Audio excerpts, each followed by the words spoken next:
दोस्तों 24 नवंबर 2025 वह दिन जब हमने अपने प्यारे धर्मेंद्र जी को खो दिया। एक ऐसे इंसान जो सिर्फ पर्दे का बादशाह नहीं, एक अच्छे नेक इंसान भी थे। 1 दिसंबर 2025 की रात मुंबई की वह सड़कें जो अक्सर सितारों की चमक से जगमगाती रहती थी, उस रातें जैसे खामोशी का कफन ओढ़े हुए है। हवा में एक अजीब सा बोझ था। घड़ी की सुइयां रातों के साये में आगे बढ़ रही थी। तभी अचानक एक काली आस्वादें धीरे से आवाज़ आती है। वह गेट खोलता है और गाड़ी से उतरने वाला शख्स देखकर वहाँ मौजूद गार्ड भी कुछ पल के लिए सन्न रह जाते हैं। वह कोई और नहीं बल्कि धर्मेंद्र के बड़े बेटे बॉलीवुड के स्टार सनी देओल थे। यह कोई आम विजिट नहीं था, वह पल था जिसका शायद 4 दशकों से इंतजार कर रहा था, जिसे लोग देखना चाहते थे। सोचिए, वही घर जहां लोग सनी देओल ने कभी कदम नहीं रखा, वही दहलीज जिसने लेकर उन्होंने हमेशा एक खामोशी दूरी बनाए रखी, वही रिश्ते जिन्होंने उन्होंने कभी एक शब्द भी नहीं दिया। दोस्तों, कहानी बहुत ही रोमांचक होने वाली है, इसलिए चैनल में नए हैं तो चैनल को सब्सक्राइब कर लीजिए।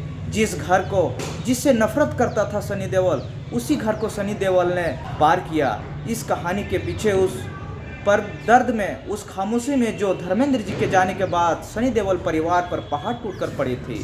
24 नवंबर का वह मानसून दिन ब्रीच कैंडी अस्पताल से खबर आई कि हमारे प्यारे धर्मा पाजी इस दुनिया में नहीं रहे। पूरा देश सदमे में था, फैंस की आंखों में नमी थी और सोशल मीडिया से लेकर सिनेमा हॉल तक बस एक ही सन्नाटा था। दोस्तों, धर्म जी चले गए, लेकिन इस मातम के बीच लोग धीरे धीरे और भी सवाल पूछ रहे थे। अब देओल परिवार का क्या होगा? क्या प्रकाश कौर का परिवार, हेमा मालिनी का परिवार अब एक साथ हो पाएगा, या फिर धर्मेंद्र जी के जाने के बाद यह दुनिया और बढ़ जाएगी? और शुरुआत में तो लग रहा था कि दुनिया वाकई बढ़ चुकी है। 27 नवंबर जब प्रार्थना सभा हुई, तस्वीरें देखने लगे, हर कोई के शख्स में मन में सवाल उठने लगे थे। दोस्तों, ताज लैंडन होटल में सनी देओल और बॉबी देओल ने एक भाव प्रेयर मीट रखी। पूरा बॉलीवुड उमड़ पड़ा था। दोस्तों, हर आंख नम थी, माहौल बिल्कुल टूटे हुए सपने जैसे था। सोनू निगम धर्मेंद्र जी के गाने गा रहे थे, सनी बॉबी छोटे बच्चों की तरह फुफक कर रो रहे थे। लेकिन उस भीड़ में हेमा मालिनी ना दिखी और न ही उनकी बेटी हाना और ईशा दिखी। उनकी अनुपस्थिति ने अफवाहों को और हवा दे दी। इसी दौरान ठीक उसी वक्त जुहू में हेमा मालिनी के बंगले आदित्य में एक बिल्कुल अलग ही माहौल था। वहाँ ना कोई मीडिया की भीड़ थी और ना ही कैमरे की चमक, सिर्फ भजनों की मधुर गूंज थी। दोस्तों, दीपक की हल्की रोशनी और दुख में डूबा एक शांत सा घर। हेमा जी ने अपने घर पर एक निजी भजन संध्या रखी थी। गोविंदा की पत्नी सुनीता यहोजा वहाँ मौजूद थी। उन्होंने बाहर आकर बस अपना इतना कहा कि हेमा जी रो रो कर बुरा हाल है। वह खुद को संभाल नहीं पा रही थी, वह टूट चुकी है। लोग बातें बनाने लगे। देखो, पिता के जाते ही बेटे ने सौतेली माँ को पूछा तक नहीं। सोशल मीडिया पर कहानी बनने लगी, अब ज़्यादातर लोग देशभक्त होंगे। लेकिन 1 दिसंबर की रात इन सभी अफवाहों को एक जोरदार तमाचा लगा, जब सनी देओल बिना किसी तामझाम के अपनी सौतेली माँ के घर पहुँच जाती है मुलाकात करने के लिए। एक संदेश था, 45 साल से चली आ रही उस दूरी अब परंपराओं का अंत था। सनी देओल वहाँ जायदाद लेने नहीं गए थे, बल्कि वह फर्ज निभाने गए थे जो एक माँ और बेटे का होता है। दोस्तों, हैरानी की बात यह थी कि सनी देओल की गाड़ी में सख्त तनाखी भी मौजूद थे। जी हाँ, ईशा देओल ने पूर्व पति जिनसे तलाक हो चुका है। सोचिए, उस दामाद का रिश्ता अब कागजों पर खत्म हो चुका है। वह इस दुख की घड़ी में सनी देओल के साथ खड़ा था। वह साबित करता कि सनी देओल परिवार के रिश्ते कागजों के मोहताज नहीं है।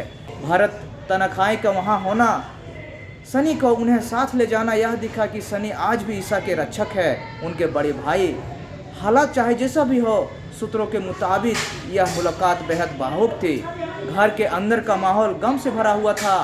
आदित्य का माहौल, वह बड़ा सा डांस हॉल जहां हेमा जी रियाज किया करती थी, वहां शांति लगा पड़ा हुआ है। उसी हॉल में धर्मेंद्र पाजी की फोटो लगाए हुए हैं। कहा जा रहा है कि सनी के साफ कर दिया गया है, वही पूरे परिवार के मुखिया है और किसी को भी अकेला महसूस करने की जरूरत नहीं है।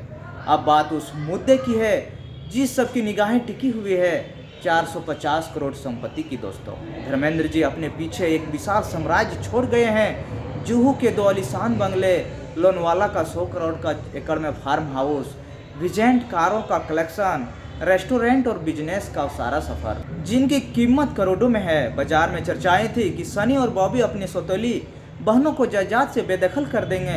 लोग यह भी कह रहे थे कि धर्मेंद्र अपनी पहली पत्नी प्रकाश कौर को तलाक नहीं दिया, इसलिए कानूनी तौर पर हेमा मालिनी और उनकी बेटियों का हक कमज़ोर पड़ सकता है। लेकिन आपको बता दें दोस्तों, यह पूरी बातें फजूल की है, बकवास है। देओल परिवार के बेहद करीबी सूत्रों ने यह खुलासा किया कि सनी देओल का दिल अपनों पिता की तरह बहुत बड़ा है। उन्होंने साफ कह दिया कि ना कोई ड्रामा होगा, ना कोई कचहरी होगा। ईसा और यहाना को उनका पूरा हक मिलेगा और सम्मान के साथ मिलेगा। सनी ने यह साबित कर दिया कि उनके लिए पैसा नहीं बल्कि पिता की इज्जत और घर की मान मर्यादाओं से बढ़कर दुनिया में कुछ नहीं है। इस संपत्ति की कहानी में एक और दिलचस्प मोड़ आया है जो शायद बहुत कम लोग जानते हैं। धर्मेंद्र जी की एक ऐसी जायदाद थी जिसे उन्होंने अपने किसी भी बच्चे सनी, बॉबी, ईसा या रेहाना को नहीं दिया था। लुधियाना के डांगो गांव में उसकी पुश्तैनी जमीन और घर, जिसकी कीमत आज करोड़ों में है, वह उन्होंने अपने भतीजे बूटा सिंह को दान कर दिया था, क्योंकि धर्मेंद्र जी जानते थे कि उनके बच्चे मुंबई की ज़िंदगी में पले बढ़े हैं। वे गांव की मिट्टी, उस घर और उस ज़मीन की देखभाल नहीं कर पाएंगे। यह फैसला दिखाता है कि धर्मपाजी कितने दूरदर्शी और ज़मीन से जुड़े हुए इंसान थे। उन्होंने उस ज़मीन का हक उसी को दे दिया जो वहाँ रहता था, वो जो घर की देखभाल करता था और जो सचमुच विरासत को संभाल सकता था। दोस्तों, यह किस्सा आज इसलिए भी मायने रखता है क्योंकि वह बताता कि देओल परिवार में संपत्ति को लेकर वह लालच नहीं थी, वह बचपन से ऐसे ही थे। जिनकी दुनिया उम्मीद कर रही है, वह जरा सनी देओल और हेमा मालिनी के रिश्तों के इतिहास पर नज़र डालिए। भारतीय सिनेमा के इतिहास में 1970 का दशक वह दौर था जब हवाओं में ही रोमांच, बगावत और बदलाव की सुगंध घुली हुई थी।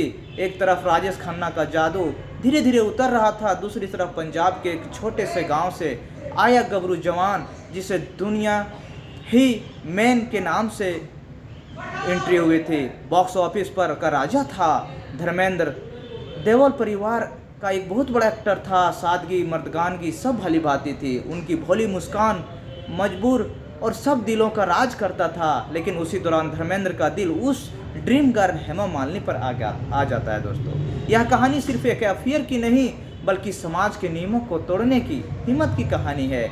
एक भरे पूरे परिवार के होते हुए दूसरे प्यार को अपनाने की कहानी की है। दोस्तों, धर्मेंद्र जब मुंबई आए थे तब वे पहले से शादीशुदा थे। 19 साल की उम्र में उनकी शादी प्रकाश कौर से हो चुकी थी और वे 4 बच्चों सनी, बॉबी, विजेता और अजीता के पिता बन गए थे। प्रकाश और एक सीधी सादी पारिवारिक महिला थी जिन्होंने कभी अपने पति के स्टारडम की चमक धमक को अपने घर परिवार के बीच आने नहीं दिया था। लेकिन फिल्मी दुनिया की रंगीन रोशनियों में दिल का भनक और ज़्यादा लाजमी हो गया था और यहीं से शुरू होती है वह प्रेम कहानी जिसने बॉलीवुड को हमेशा के लिए बदल दिया था। दोस्तों, धर्मेंद्र और हेमा मालिनी की पहली मुलाकात फिल्म तू हसीन में जवां में होता है और उस समय इंडस्ट्री की टॉप एक्टर बन चुकी थी। दोस्तों, उनकी खूबसूरती और गरिमा किससे हर तरफ थे।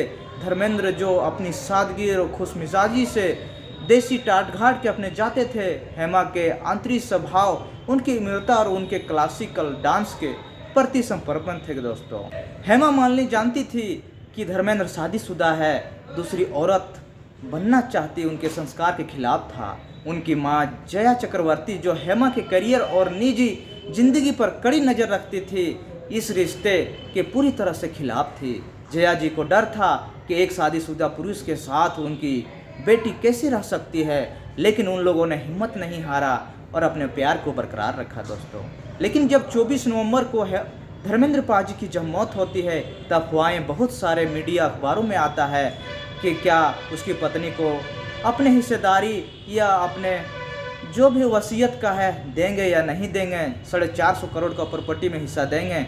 लेकिन दोस्तों, उसको जाने के बाद उनके बड़े बेटे सनी देओल ने भी उनके घर जाकर सारा मामला क्लियर कर दिया। उनसे उनका हिस्सा देने के लिए इकरार हो गया और सब देओल परिवार के साथ रहने की रजामंदी हो गई। दोस्तों, ये कहानी सुनाने का मकसद किसी का दिल, भावना या ठेस पहुंचाना नहीं है, बस समाज में हो रहे अफवाहों पर आप लोग को जागरूक करना है। चैनल में नए हैं तो चैनल को एक सब्सक्राइब कर दीजिए और फिर मिलते हैं एक नए अपडेट के साथ। तब तक के लिए नमस्कार।